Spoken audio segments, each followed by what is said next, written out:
first dramatic audio. You must like it. Can you just tell us about it, why it's so special to you? This book is so special because it has a dynamic of the father and son relationship where there is a righteous father who's raising an evil son and he doesn't know what to do. It's a king who is looking at his kingdom and realizing that in the future when his son takes over, the kingdom's going to be destroyed. And so this one day they have this case where the king allows his son to give the verdict, and this boy, he sides with evil in the case when it was clearly, someone he should have sided with who was in the right, and he doesn't because of a friend of his. And so the king is kind of like depressed. He doesn't know what to do. And Sir Malcolm, the first knight, comes up to him and says, "Sire, I know what must be done to prepare your son to be a king." He says, "What, Sir Malcolm?" He says, "Allow me to take your son away to a school who will educate him and train his character." And he said, "What school and how long will he be gone?" He said, "Sire, do you trust me?" He says, "I trust you implicitly." He said, "Then allow me to take your son, and when I return him, I know not when, I will return him fit to be a king." And the king thinks it over and he says, "So be it." He said, "Take my son, I trust you, with my own life and with his." So Sir Malcolm takes the boy, and they have this big celebration. They're getting on a ship, and all the kingdom is waving goodbye. I think he's going to go to this huge university somewhere. This is probably a setting of around 1500s, probably, maybe 1400s. Probably 1500s, because that's when right after the printing press got going. And they're on the boat, and during the middle of the night, Sir Malcolm wakes Hugh. His name is Prince Hubert. He wakes Hugh up, and Hubert's just kind of like, what? He says, "Be silent. Don't say a word, but trust me. We must leave." And the boy's kind of like, what? And he gets up to the top of the deck, and there's a ladder they put over the edge down to a rowboat. And Prince Hubert's going, "Sir Malcolm, what?" He says, "Silence or I'll have to gag you."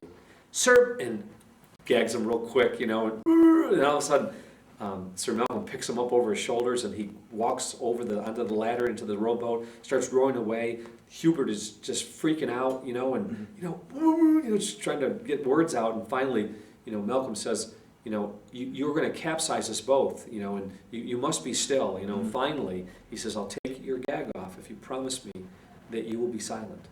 And, so Hugh settles down, takes his gag off. They get to the shore, and what are you doing with me? Why am I here? When my father finds this out, he'll hang you, and Sir Malcolm looks at him and says, "I have full authority from your father. You must learn to yield to me now." And he says, "What do you mean?" And Sir Malcolm, he says, "Sit here on this rock." And he takes a knife out, and Hubert's going like, What are you doing? What are you doing?" And he grabs the boy, and he takes the knife, and he cuts his hair off.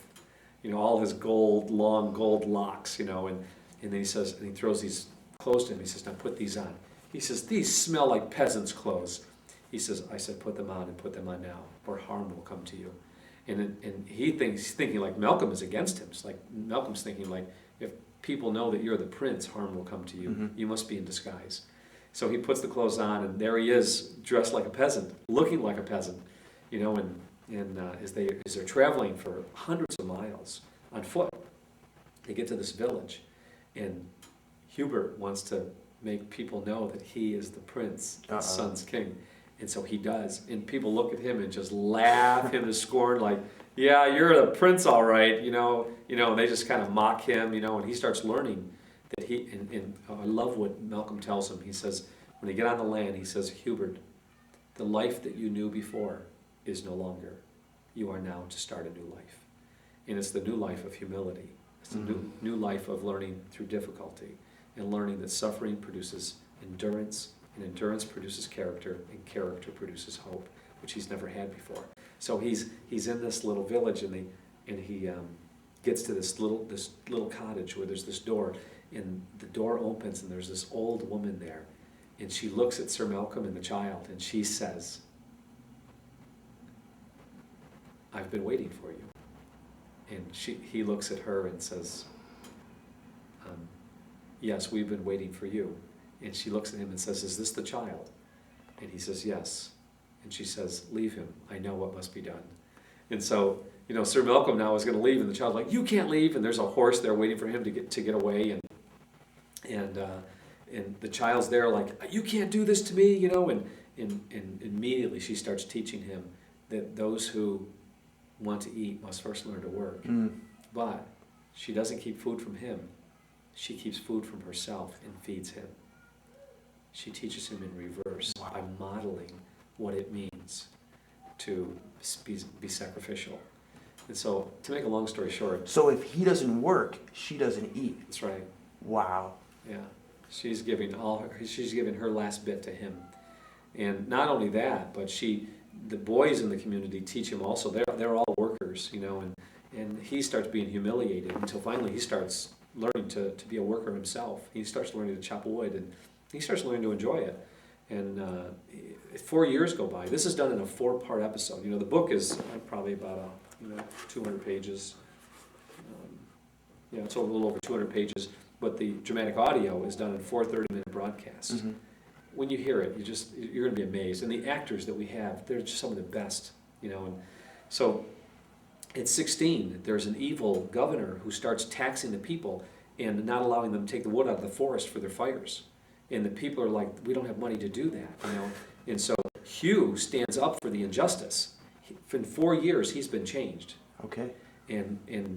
But he gets whipped severely by one of the governor's messengers, you know, for defying the governor's, you know, taxes. And he's got these huge blisters and welts on his legs, scars. But the people of the village really start to now look up to Hugh for being willing to take a stand for injustice. And after a while, when all of the people no longer have work, they no longer have food, something has to be done or people are going to starve. Mm-hmm.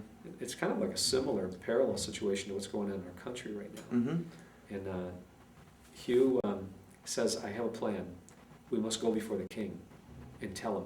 Hugh no longer believes that he's even a son of the king. He thinks the whole thing was a dream kind of, or that his father had to send him away because he wasn't really his son. So he doesn't even believe he's the prince anymore.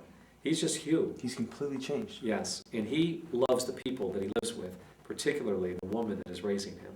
He'll give his life for her, and that's what he's going to do. He's going to go and stand before the king and defend these people. So they have to take a 2-month journey to get there.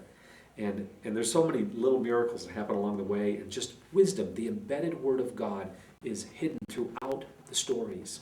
So when people hear these for the first time, no matter what state they're in, marriage difficulty, a bad relationship with a father and son, loss of job, whatever the situation is in life, they're going to hear in this drama, or they're going to read it, they're going to hear some just key moments where God speaks. And if their heart is open to listen, I believe it'll change their life. So Hugh gets there, and he gets to go before the king, and he's eloquent, but the king can't allow peasants to claim injustice against one of royalty. It has to come from someone of royalty. Good thing he's royalty. But no one knows it. And so he says, you know, I would like to have compassion upon your plight. I believe your story, but is there someone else of noble blood that can speak and verify? And there isn't anybody. And all of a sudden, Sir Malcolm comes and looks and says, Sire, he says, I believe that there is higher authority. He says, Sir Malcolm, do you know these people? He says, Sire, could I just say a word first? And he walks over to the woman and to Hugh, and he looks at the woman and says, has the child completed his education? And she looks and says, you brought him to me as a child. I return him to you as a king.